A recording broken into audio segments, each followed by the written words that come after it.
영화 한 편을 말씀드리면서 좀 시작을 해보려고 합니다. 여러분 혹시 트루먼 쇼라는 영화를 보신 적 있으십니까? 트루먼 쇼. 이게 여러분들이 영화를 딱 보셨어야 이야기가 딱 맞아떨어지는데, 자, 아무튼요, 트루먼 쇼라는 영화가 있어요.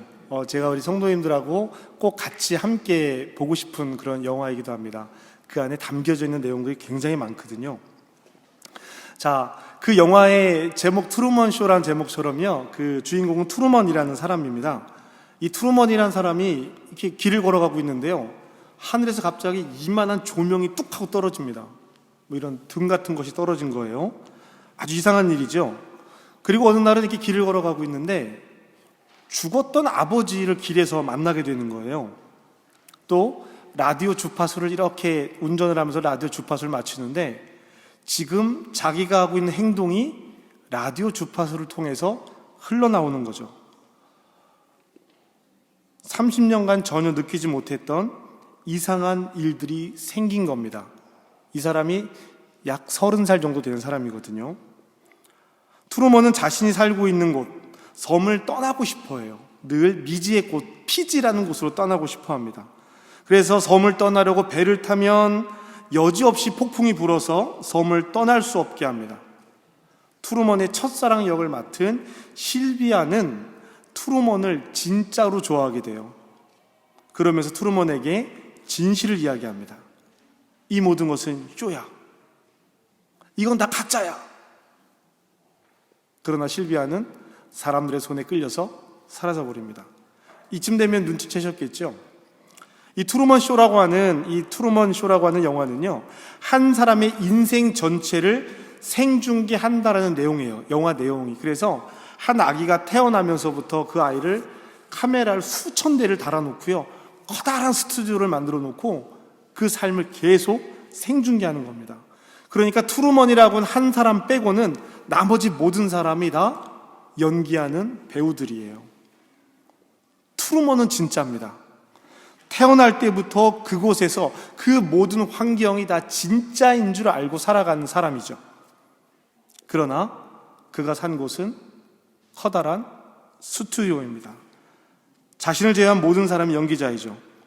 트루먼의 어머니도, 트루먼의 아내도, 트루먼 자신을 뺀 모든 사람들은, 첫사랑까지도 다 연기자입니다.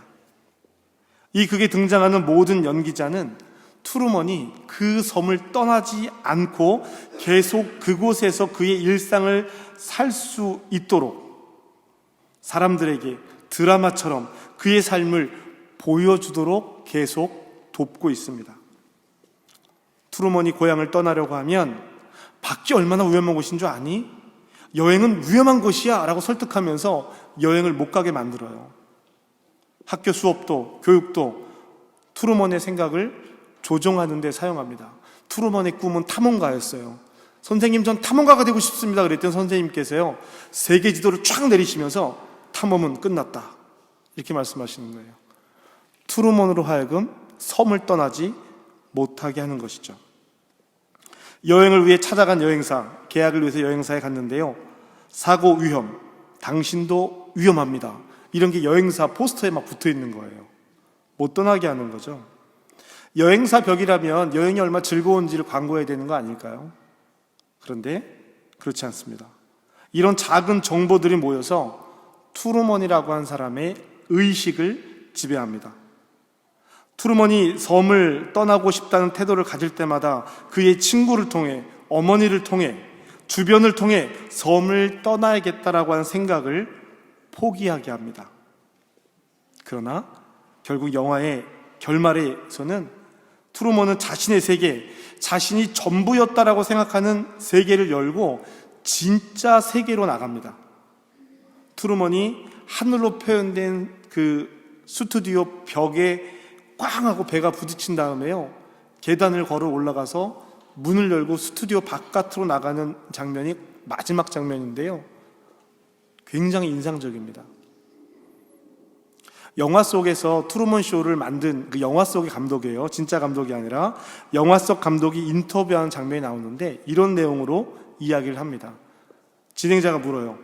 트루먼은 왜 지금까지 진짜 세계를 모르고 지내는 걸까요? 영화 속 감독이 대답합니다. 인간은 주어진 것으로 현실을 받아들이기 때문입니다. 이 영화는 플라톤의 동굴 비유를 떠오르게 합니다. 플라톤의 동굴 비유는요, 플라톤이 쓴 국가라는 책에 나오는 내용인데요, 사람들을 동굴에 가둬놓고 한쪽 벽만 바라보게 묶어놓습니다. 그리고 뒤에서 불을 비춰서 그림자를 만들어 놓는 거예요. 그러면 평생 그 감옥에 갇혀 산 사람들은 이 그림자가 세상의 전부인 줄 안다라고 하는 것이죠. 그림자만 평생 바라보고 산 사람은 실제의 것을 봐도 부정하고 실제의 것을 인정하기까지는 오랜 시간이 걸린다라는 것입니다. 제가 말씀을 시작하면서 트루먼 쇼라는 영화의 내용을 소개하는 것은 두 가지 의미가 있습니다. 하나는 의식의 변화입니다. 생각의 변화죠. 다른 하나는 진짜 현실, 가짜가 아니라 진짜 현실 세계로 돌아오는 것에 대한 이야기입니다. 트루먼이 자신을 둘러싼 이 현실이 가짜임을 느끼는 순간이 있습니다. 그 순간 현실을 둘러보기 시작합니다. 의심 없이 살던, 매 순간 만나던 사람들, 매 순간 그 자리에 있던 자동차, 물건 등등 자신의 현실을 둘러보기 시작하는 거예요. 그러면서 어색함을 느끼기 시작합니다. 가짜임을 알아가는 거죠.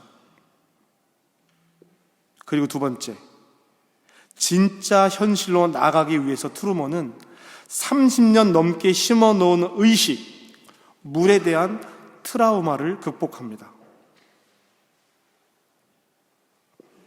이 감독이요, 트루먼이 배를 못타게 하기 위해서요, 트루먼이 어렸을 때 극중 아버지 역할 맡은 사람을요, 배에서 죽여버립니다.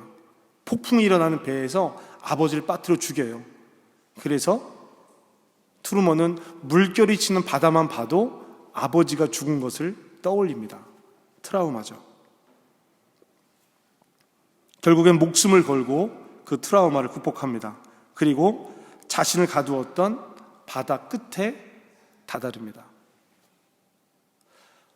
오늘 성서일과는요, 예레미야 4장 11절, 12절, 22절에서 28절, 누가복음 15장 1절에서 10절, 오늘 우리가 읽은 말씀이죠. 그리고 디모데전서 2장 1절에서 7절의 말씀인데요, 이 말씀들은 모두 회개에 관련된 내용을 담고 있습니다. 예레미야는 하나님의 말씀을 이스라엘에게 전하면서 이스라엘에게 멸망을 선언합니다.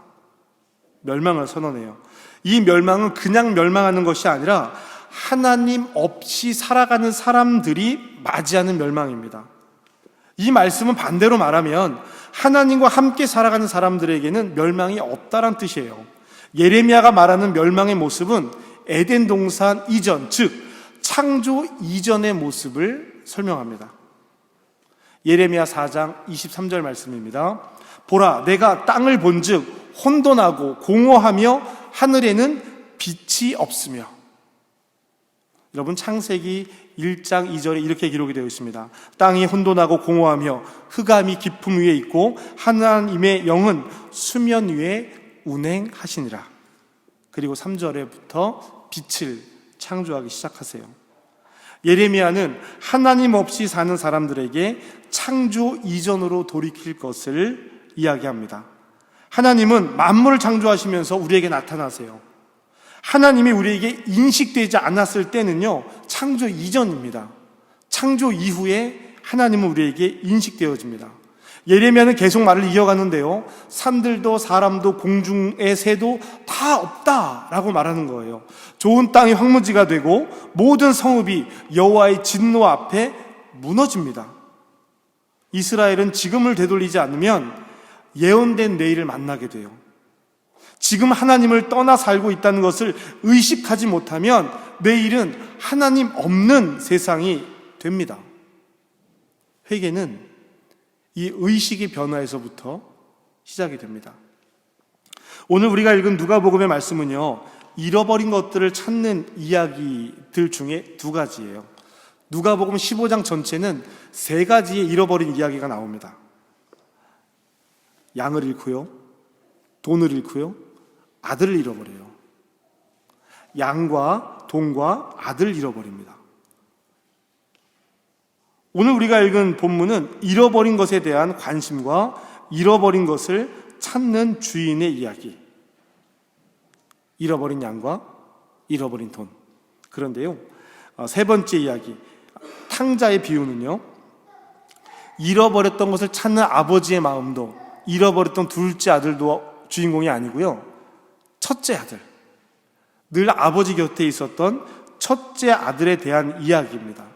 물론 둘째 아들의 입장에서도 이야기할 수 있지만 큰 아들에게 맞춰 읽어야 아버지가 아들에게 하는 이야기의 의미가 살아나고 오늘 누가복음 15장 전체의 내용이 살아납니다.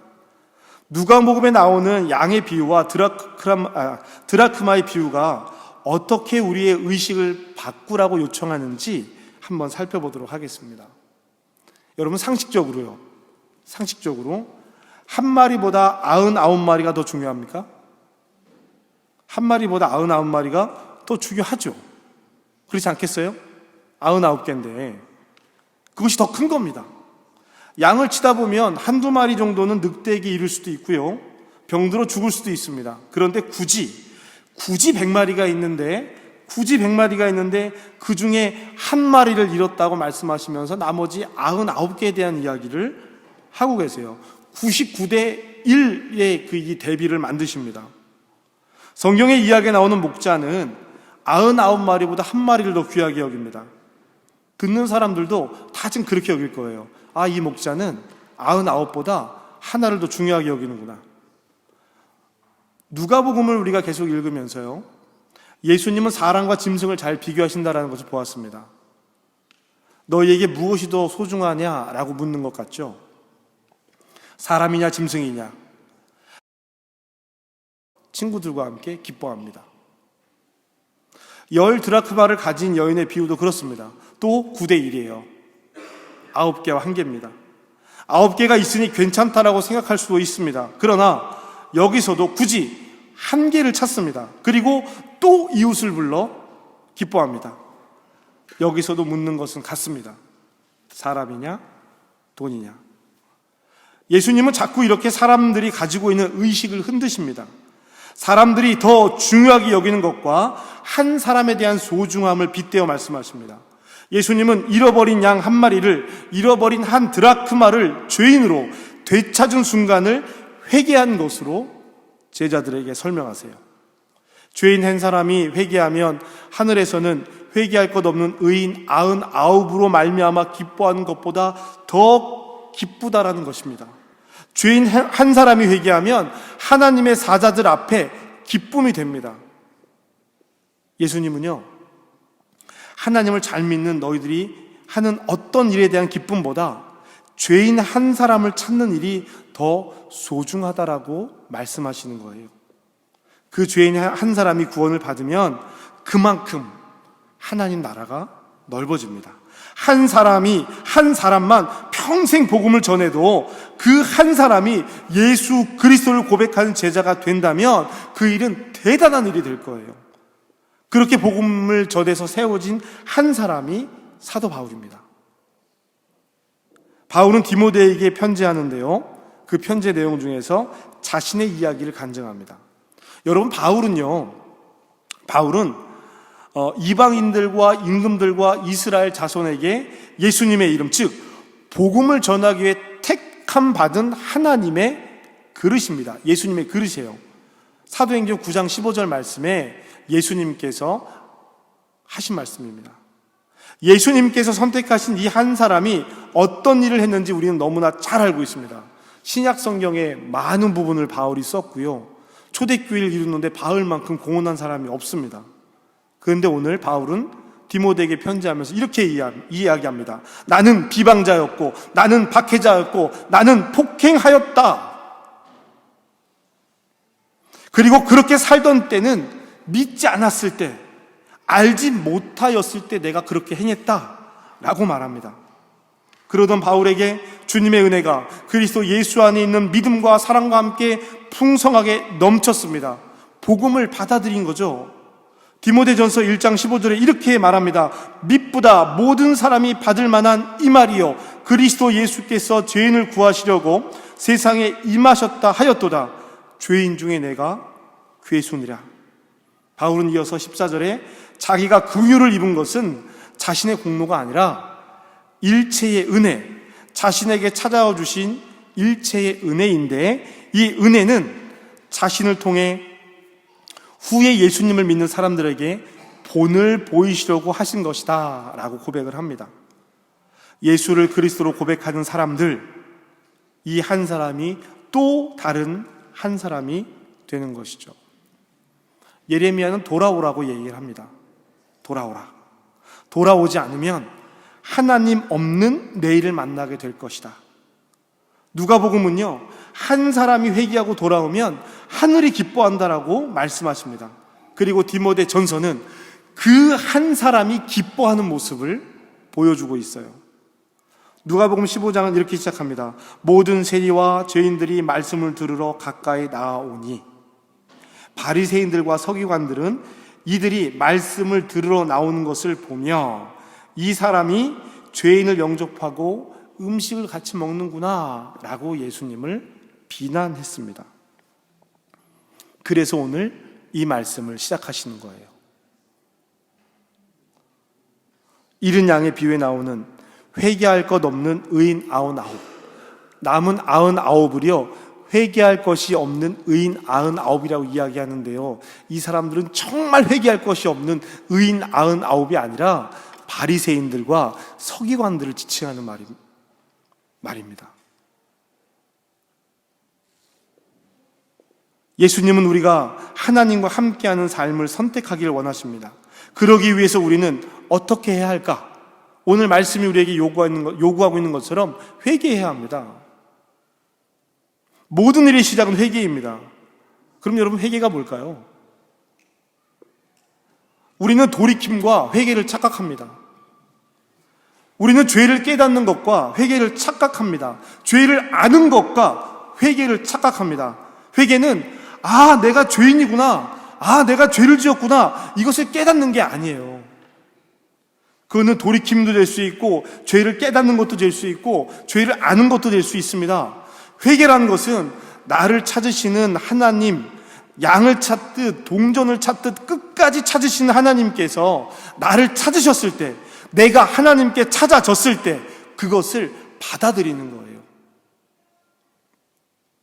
하나님 어깨에 들려서, 하나님 손에 들려서 원래 있던 자리로 돌아가는 것입니다. 회개의 말뜻 자체가 원래 있던 자리로 돌아간다, 그 뜻이에요. 각자 자기 소견에 옳은 대로 행하던 사람들이 하나님께서 이끄시는 삶에 순종하는 것입니다. 바울이 그 모습을 정확하게 보여줘요. 바울의 회개는 자신의 죄를 깨닫는 것이 아니었습니다. 삶을 되돌려 하나님께서 쓰시도록 자신의 삶을 내어놓고 바울은 그것을 받아들였습니다. 우리의 영혼이 치유되고 회복되기 위해서는 온전한 회개가 있어야 합니다. 회개를 통해 의식의 변화를 받아들이고 진짜 세계, 사람들이 진짜라고 여기게 만들어 놓은 가짜 세계를 벗어나서 진짜 세계로 드러나야 하는 것입니다. 그래야 치유와 회복이 있어요. 회개의 첫 단계인 죄를 깨닫는 것은 지금 자기 자리를 안다라는 뜻입니다. 그것을 스스로 인정하고 인식하는 단계가 그 첫걸음이죠. 사랑하는 성도 여러분, 그리고 오늘 말씀을 함께 듣는 여러분, 우리 회개에 대해서 한 가지만 더 생각해 봅시다. 성경은 누구를 대상으로 기록된 문서일까요? 성경은 누구를 대상으로 기록된 문서일까요? 주관식은 늘 어려우니 객관식으로. 1번 예수 믿는 사람들, 2번 예수 안 믿는 사람들. 누구로 쓰여졌을까요? 답을 가르쳐 드렸는데, 성경은요 예수 믿는 사람들을 위해서 쓰여져 있습니다. 성경은 예수를 믿는 사람들을 위해서 주어진 글이에요. 그렇기 때문에 여러분, 그렇기 때문에 성경의 내용으로 믿지 않는 사람들을 판단하는 일이 어떨까요? 이거 옳은 일이겠습니까? 회개는 누가 하는 걸까요? 예수를 안 믿는 사람들이 하는 것이 회개일까요? 하나님이 안 믿는 사람들일까요? 예수님께서 공생애를 시작하시면서 때가 찼고 하나님의 나라가 가까이 왔으니 회개하고 복음을 믿으라고 누구에게 하신 말씀일까요? 하나님을 믿는 이스라엘에게 하신 말씀입니다. 회개는 그리스도인들이 하는 거예요. 즉 회개는 하나님을 아는 내가 하는 것입니다. 여러분, 모르는 게 나쁜 걸까요? 아는데 안 하는 것이 나쁜 걸까요? 다 알아요, 다. 아는데 안 하는 게 나쁜 거예요. 트루먼 쇼의 트루먼은 자신의 처지를 모를 때 아무 문제 없이 살았습니다. 그런데 알고 난 후 혼동하고 갈등해요. 그러나 그 갈등이 끝나고 자신이 살고 있는 세상이 가짜임을 알고 두렵지만, 공포스럽지만 바다를 건너갔습니다. 행동했어요. 그냥 모른 척하고 다시 세상을 속이며 살 수도 있었을 텐데, 이렇게 나를 위해 만들어진 세상인데 나는 너무 좋은데 나만 모른 척하면 아무런 문제가 없을 텐데 나는 지금까지 이렇게 살았는데 익숙한 대로 살면 안 될까? 문을 열고 나서는 트루먼에게 감독이 이야기합니다. 두렵지 않냐? 여긴 너를 위해 만들어진 곳인데 여기에 그냥 있으면 안 될까? 트루먼이 욕을 하고 나갑니다. 다 알아도 그렇게 할 수 있지 않을까요? 안전하잖아요. 어쩌면 우리가 그렇게 살고 있는 것처럼요. 하나님께서 잃어버린 양을 찾듯 내 앞에 찾아오셨는데 내가 그것을 애써 외면하고 있지 않습니까? 하나님이 나를 찾아오신 것을 알아차린 것만으로도 참 잘한 거야. 난 그래도 교회는 오잖아, 봉사하잖아, 스스로 애써 위로하고 있는 것은 아닙니까? 정작 나의 생각과 내 마음은 다른 것들로 온통 가득 차 있으면서 알고 있는 것만으로 스스로를 위로하고 있는 것은 아닙니까? 그것으로 하나님께서 우리를 빚으신 그 모습을 회복할 수는 없습니다. 하나님께서 어깨에 턱 얹으셨을 때 묵묵히 그 어깨에 올려져서 양우리로 돌아가야 합니다. 힘들게 엎드려서 찾으신 그 손에 들려서 동전 주머니로 돌아가야 합니다. 이것이 순종입니다. 내가 하나님께로부터 멀리 떨어졌구나라는 깨달음이 오면 가까이 다시 돌아가야 합니다. 이것이 회개입니다. 그래서 회개는 순종 없이는 불가능합니다. 그래서 예수님께서 마태복음의 마지막에 제자들에게 말씀하실 때 너희는 땅끝까지 이르러 내 증인이 되라고 말씀하세요. 땅끝에 이르러서 안 믿는 사람들을 정죄하고 판단하고 너희들 회개해야 돼, 지옥 가, 이렇게 말하는 것이 아니라 내 증인이 되고 가르치고 양육하고 훈련해서 세례를 주어서 제자를 삼으라고 말씀하십니다. 예수님은 한 번도 교회 밖에 있는 사람들을 죄인으로 몰아세우지 않으셨다는 이야기예요. 하나님께서 우리에게 찾아오실 때 기뻐하며 그 길, 하나님 나라에 이르는 길, 하나님께서 이끄시는 길에 동행하시기를, 그래서 빚으신 그 모습을 찾고 치유와 회복을 경험하며 주님이 주시는 평강의 삶을 살아가는 저와 여러분이 되시기를 예수님의 이름으로 축복합니다. 기도하시겠습니다.